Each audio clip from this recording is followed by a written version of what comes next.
It is the Danny Lakey Late Show.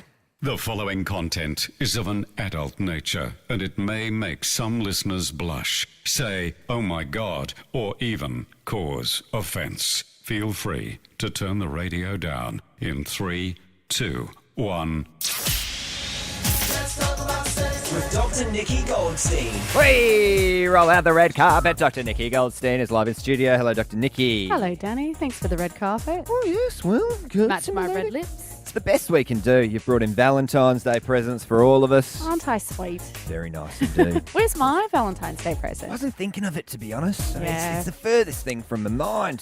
Feel the love. We will be doing a Valentine's Day special tomorrow, though. We'll cook up a couple of surprises. A Thanks. very sneaky surprise for anyone who fancies themselves the toy boy tomorrow night. Oh. That's all I can say at this point. Top secret information. Anyway, let's get into our chat. What's the big conundrum that probably a lot of people face, and the solution around if one of you's had sex with a whole heap of people and then the other person is very sexually immature and maybe has only had sex with one person? I say this because of Married at First Sight. I just feel like if you knew half the things that I've experienced in my life, like, I don't know how you'd handle it. How would you feel if I was into, like, swinging, threesomes?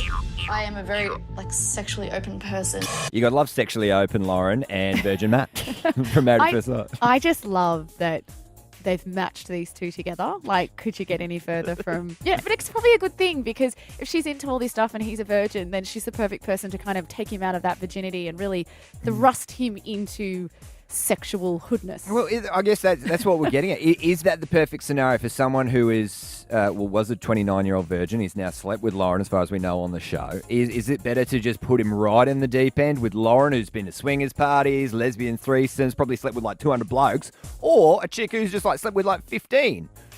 Oh, it's a tough one. Very because intimidating for Matthew, surely. It is, and I kind of feel like if we're talking about him specifically, Hmm. there was some reasons as to probably why he was a virgin that hasn't really been disclosed. Like maybe there was some form of social anxiety Hmm. or some kind of issue going on there. So if someone does have social anxiety, and we have seen him had a panic Hmm. attack, then somebody who's like on the extreme might actually be more anxiety provoking than someone who's just slept with 15 people. I reckon. But I have a good solution for this.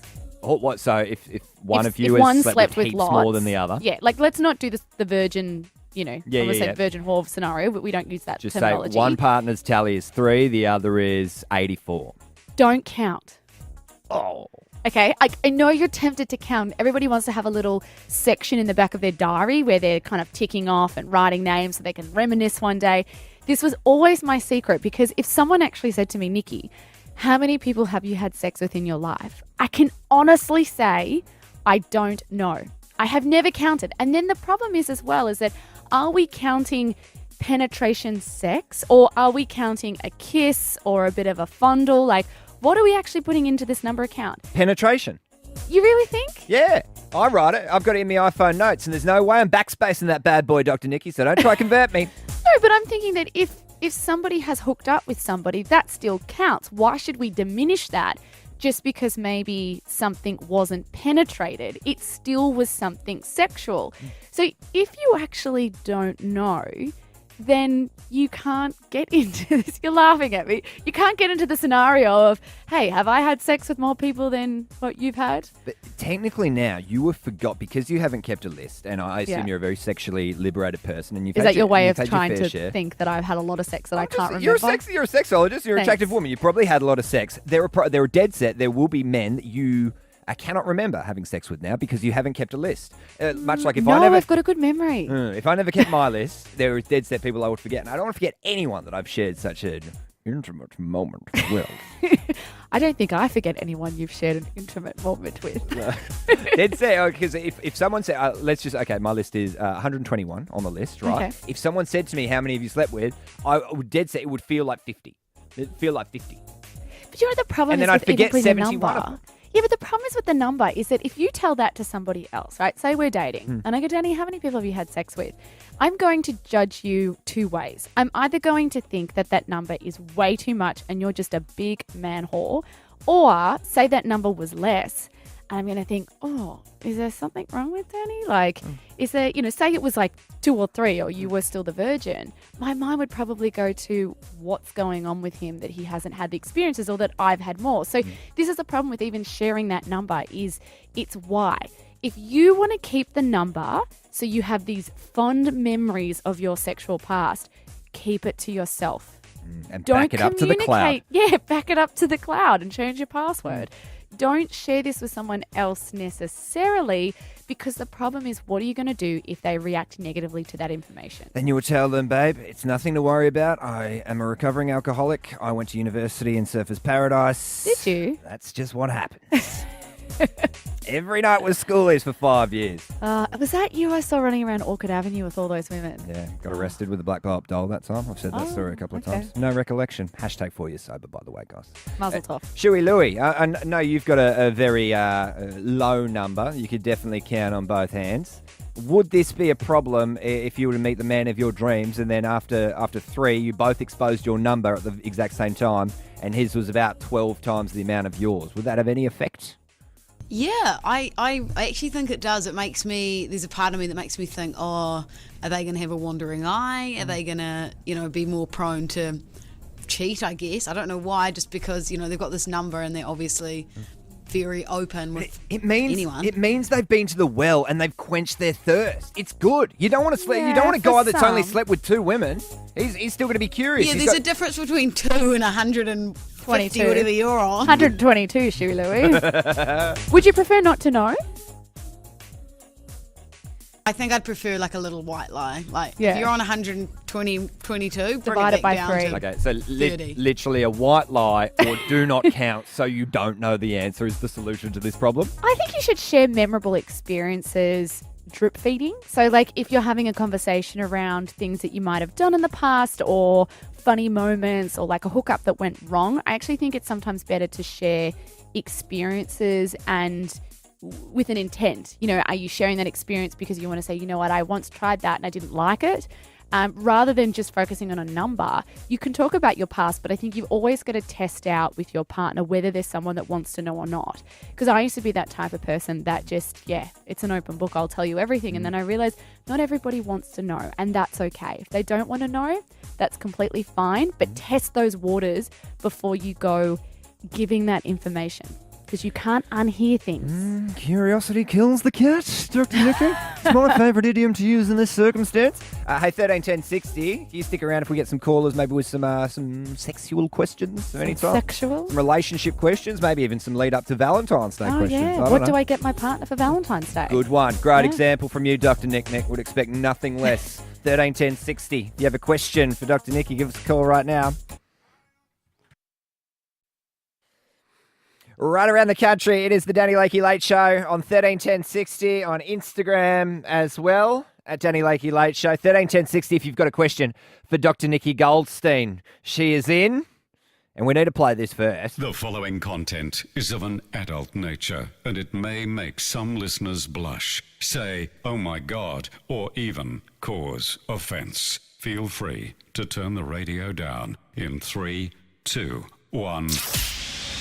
Let's talk about sex with Dr. Nicky Goldstein. Yeah, saves my bum, Dr. Nicky. Sometimes people are after me, They like to hold me to account just by playing that 15-second audio grab. It then voids me of any legal responsibility for what you say. Oh, yeah. So that just gets you out of saying everything naughty and I've got to take the responsibility? It just means they've been warned. Tough titties. Tough nipples now. Doesn't mean that you can be immoral, but we'll try. Speak for yourself. Riley in Bendigo. Hello, you got a question for Dr. Nicky? Yeah, I do. So I've been with my partner now for about 12 months. However, he keeps not going back to, but messaging his ex, everything like that. Now, they had a very deep and emotional relationship. I got told she had a miscarriage, everything like that. So I do understand that there's that connection there. But sometimes she can get a bit out of hand with a few inappropriate things, and I don't really know what to do about it. Like, I don't want to be that person that says, no, you can't talk to them, but I feel like it's not fair. What do you mean by getting out of hand with emotional things? Like, are these advances towards him? Yeah, so there's photos and things said, and she tries to get arousal out of him pretty much. Yeah, see, I think you should be saying something. And I think women have often this guilt. They don't want to be that person. You know, I don't want to turn into that girl who's jealous or acting insecure. But if I was in your shoes and I was in a relationship with someone for 12 months and they're still having this connection with an ex who has the ability to do this, then really the question is that he needs to be stepping up to her and respecting your relationship. And I think it's the way that you have this conversation, and it's really about standing up for yourself in this scenario. Yes, it's very sad that if they had a miscarriage and that they've been through this trauma together, but that's something that's in the past. If they were still in a relationship together and they had experienced a miscarriage, then you would understand them leaning on each other to get through that. But I'm hoping that this ex-girlfriend has family and friends and people who will also help her and support her. If you've been in a relationship with this person for a year, I think it's time to start saying, is this a healthy scenario for you two if you wish to have a future together? And there's a pretty clear line in the sand, isn't there, between helping someone through an emotional time in their life and receiving flirtatious messages, texts, etc. And sometimes Yeah, people well, do he use doesn't that. follow on with it. Like, he does stop it. And she knows full well that he is with me and everything like that. And I've just said to him, like, that's not acceptable, you know, kind of thing. And he does respect what I say about it, but I just haven't wanted to be that person that's like, well, no, kind of thing. See, I think even though he might be stopping the messages, if they're still coming in and the relationship is still there, and by relationship I mean friendship, then in a way he's not stopping it. You know, because stopping it would mean that standing up to her and saying, listen, you know, we have some form of a friendship here. I have a partner that is accepting of that. However, if you continue to cross this boundary, I'm going to have to cut things off with you out of respect to her. If these are behaviours that keep continuing, yes, he might not be encouraging it, but I still think that by not confirmly stopping it, then he's at fault here as well, just as much as the person that is sending these messages to him. Yeah.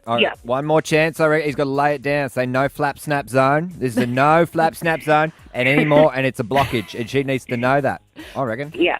Seriously. Thanks, guys. Thank Good you. luck. Cheers, Dr. Nikki Goldstein. Sorry, I'm giggling like a kid at flap snaps. It's a great play on words. Sounds nice off the tongue. Flap snap. Thank you. You'll be in next week as well. Yes, I will be from the Gold Coast next week. Oh, ye old sexologist from the Gold Coast. Yeah. All right. Thank you, Dr. Nikki Goldstein. Thank Your you. chance Happy very soon. Valentine's Day. Oh, don't remind me, bird. I'm forever alone. I'll see you next week.